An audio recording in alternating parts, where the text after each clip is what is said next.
Elle a dit action. Pa, pa, pa, pa, pa.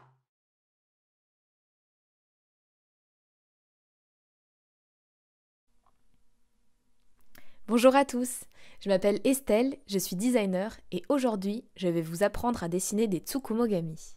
J'imagine que vous vous demandez, mais c'est quoi un tsukumogami? Pour commencer, je vais donc vous parler des yokai.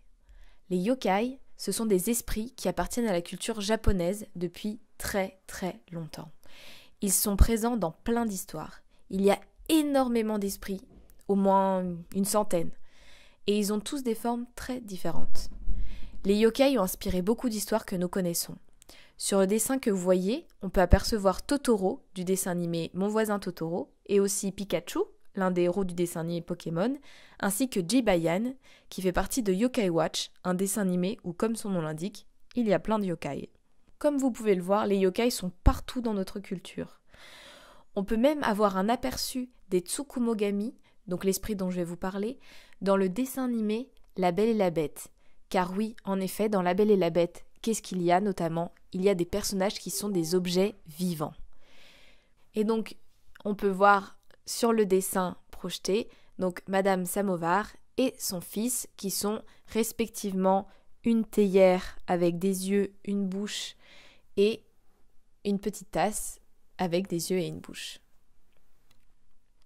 Et donc dans cet immense groupe de créatures fantastiques que sont les yokai, il y a les tsukumogami qui sont, donc comme dans La Belle et la Bête, des objets vivants, qui donc sont des objets qui, après avoir fêté leur 100e anniversaire, deviennent vivants. Je vous en ai dessiné quelques-uns. Donc on peut voir, là, ce que je vous ai dessiné, on peut voir donc des tsukumogami qui sont très fréquents au Japon et qui sont donc des objets traditionnels japonais qui ont pris vie. Donc si vous regardez bien cette image, qu'est-ce que ces objets ont de différent? Alors on regarde bien. Est-ce qu'il y a quelque chose d'inhabituel? Ah oui, on peut voir que la lanterne, elle a des cheveux, et un œil, et une bouche. Il y a aussi une sandale qui se déplace avec 2 petites jambes, et qui a 2 yeux. À côté, on peut voir un parapluie, avec une jambe, des yeux et une bouche bien ouverte avec une langue qui dépasse bien, comme la lanterne. Et derrière lui, on peut voir un instrument de musique, une sorte de guitare traditionnelle japonaise, que je ne connais pas, avec un œil et des jambes. Voici donc à quoi ça peut ressembler, les tsukumogami. Leur forme, elle peut varier. Ils peuvent avoir des cheveux, des jambes, des poils, des tentacules, des bras, des ailes, des plumes, des yeux, des nez, des sourcils, bref, il en existe une infinité. Ils ne sont ni très gentils ni très méchants, mais ils aiment bien faire des farces à leurs propriétaires quand même. Leur jouer des tours, se cacher, faire des blagues, se cacher pour qu'on ne les retrouve pas. Moi, ça m'arrive souvent de chercher mes chaussures car je pense qu'elles font exprès de se cacher pour que je ne les retrouve pas. Et je suis sûre que ça vous est déjà arrivé. Ou avec une paire de chaussettes, ou ce genre de phénomènes un peu étranges qui sont sûrement l'œuvre de tsukumogami. Donc dans cette deuxième partie, on va apprendre à dessiner un tsukumogami, donc un objet vivant. Je vais vous apprendre l'une des techniques pour en faire un. Dans un premier temps, je vous invite à choisir un objet qui se trouve chez vous. Donc un objet qui est peut-être sous vos yeux actuellement, un objet que vous aimez bien, un autre que vous avez tout simplement envie de dessiner. Et donc cet objet, donc vous allez devoir le dessiner. Donc en fonction de votre niveau en dessin ou de votre envie, je vous conseille de choisir un objet plus ou moins simple. Par exemple, un livre, c'est pas très compliqué à dessiner, mais vous pouvez aussi prendre par exemple un lit, parce que c'est un gros objet et c'est intéressant aussi de faire un objet assez gros, ou alors si vous préférez faire des objets petits, vous pouvez prendre une clé. C'est vraiment comme vous voulez. Pour vous montrer un exemple, moi j'ai pris une chaise de mon jardin, donc je vous montre la photo. Alors là pour le coup c'est un objet plutôt compliqué à dessiner, une chaise, mais je vous répète, vous choisissez l'objet que vous voulez. Les étapes que je vais vous montrer, c'est qu'au début en fait que l'objet est important, et ensuite les choses que je vais rajouter, vous pouvez les rajouter à n'importe quel objet. Donc vous n'êtes pas obligé de prendre une chaise directement. Et donc l'objet que vous allez choisir, peut-être que vous n'arriverez pas au départ à le dessiner, mais vous pouvez toujours en changer ou recommencer pour vous améliorer et finalement arriver à le dessiner. C'est vraiment vous qui décidez. Donc vous prenez une feuille de papier et vous dessinez votre objet avec un crayon de papier, comme je l'ai fait avec la chaise actuellement qu'on voit à l'écran. Donc je l'ai fait au crayon de papier car à la fin on va gommer, mais pas tout de suite. Donc ensuite, vous prenez des feutres ou des crayons de couleur, ou vous pouvez rester au crayon de papier si vous aimez bien le noir et blanc. Et ensuite, donc on va commencer à ajouter des morceaux de choses vivantes à notre objet. Alors pour commencer, moi j'ai ajouté une bouche à ma chaise et je l'ai fait ouverte. Comme ça on voit bien le détail des dents et de la langue, parce que j'aime beaucoup dessiner les bouches comme ça. Et en effet, ça donne pas très envie de s'asseoir dessus du coup. Ensuite, j'ai décidé de lui ajouter des bras aux accoudoirs, là, donc elle a 2 bras qui se lèvent au ciel. Et je lui ai dessiné des yeux que j'ai fait bleus. Et d'ailleurs, on a vraiment l'impression qu'elle commence à devenir vivante. On dirait qu'elle a une expression, qu'elle crie ou qu'elle a l'air un peu fâchée. Après, j'ai eu envie de lui faire des pieds. Comme ça, elle peut se déplacer où elle veut dans le jardin. J'espère juste qu'elle ne va pas en profiter pour s'enfuir. Et donc, vu que ça peut faire mal aux pieds de se déplacer, j'ai rajouté des tongs pour pas qu'elle s'abîme les pieds. Parce que c'est bientôt l'été aussi et que c'est mieux d'avoir des chaussures ouvertes. Ensuite, vous repassez les parties du crayon de papier, donc vous les repassez au feutre. Donc moi j'ai pris un stylo noir assez fin. Et vous gommez, et hop, vous avez donc un tsukumogami chaise de dessiner. Et donc, pour vous montrer d'autres exemples, et voir que ça fonctionne avec plein d'objets, n'importe quel objet, j'en ai dessiné quelques-uns qu'on peut voir à l'écran. Donc par exemple là j'ai utilisé ma technique favorite. En fait moi j'aime beaucoup dessiner avec un feutre fin noir sans ajouter forcément de couleur.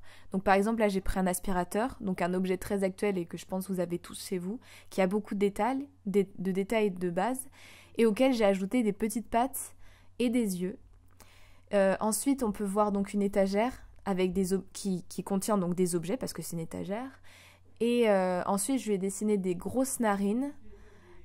Et ensuite, je lui ai fait une bouche avec des petites mains.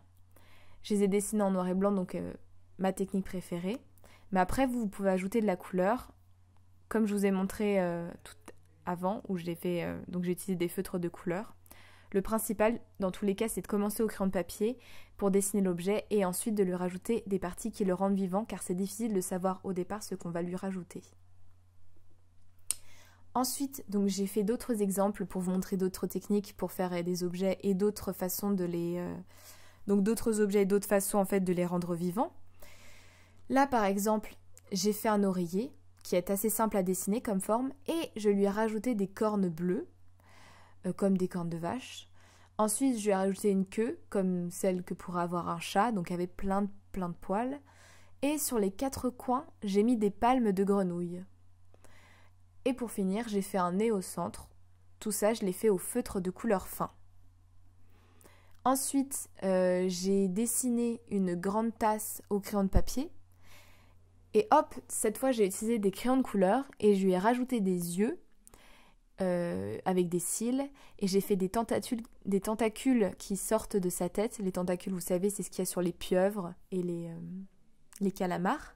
Donc ils sortent de sa tête avec des couleurs assez flashy et des aplats de couleurs. Donc les aplats de couleurs, c'est quand on dessine toute une partie, quand on colorie toute une partie et qu'on reste pas juste avec des contours. Et ensuite, pour vous montrer un autre exemple, j'ai fait une lampe avec un abat-jour, donc qui a des oreilles sur son abat-jour et des cheveux frisés qui sortent de l'abat-jour en haut. Et ensuite, j'ai utilisé des feutres plus épais et j'ai fait des aplats de couleurs en feutre. Donc j'ai bien tout colorié mes surfaces.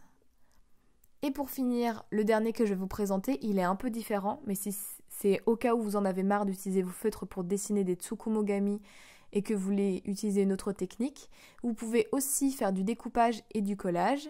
C'est très simple. Ce que vous faites, c'est que vous prenez un magazine qui n'est pas utilisé et vous demandez si vous avez le droit de le découper dedans à vos parents ou à votre famille. Et ensuite, vous le découpez avec des ciseaux. Donc vos parents peuvent vous aider à découper avec des ciseaux si vous n'y arrivez pas. Et ensuite, vous découpez donc des morceaux d'humains ou d'animaux que vous trouvez dans le magazine. Souvent, il y a des grands visages ou des mains, des choses comme ça. Et vous découpez des petites parties. Vous pouvez prendre le visage d'une personne et lui découper juste les yeux, ou alors une oreille, ou ses cheveux, ou ses bras, ou une chaussure. Ou alors si c'est un animal, vous pouvez lui prendre tout pareil, s'il a une queue ou des petites pattes. Et ensuite, et du coup, là, pour le coup, j'ai dessiné un téléphone portable. Et ensuite, je lui ai collé donc des yeux, un bras et une bouche que j'ai découpé donc dans un magazine. Donc voilà, j'espère que vous avez bien vu que pour faire un tsukumogami, il y a plein de techniques différentes, mais qu'à la base, il faut prendre un objet et ensuite lui rajouter des choses vivantes, et c'est des choses que vous pouvez prendre des animaux ou des humains. Et j'espère que cette vidéo vous a inspiré et que vous allez dessiner plein de tsukumogami. Au revoir et amusez-vous bien!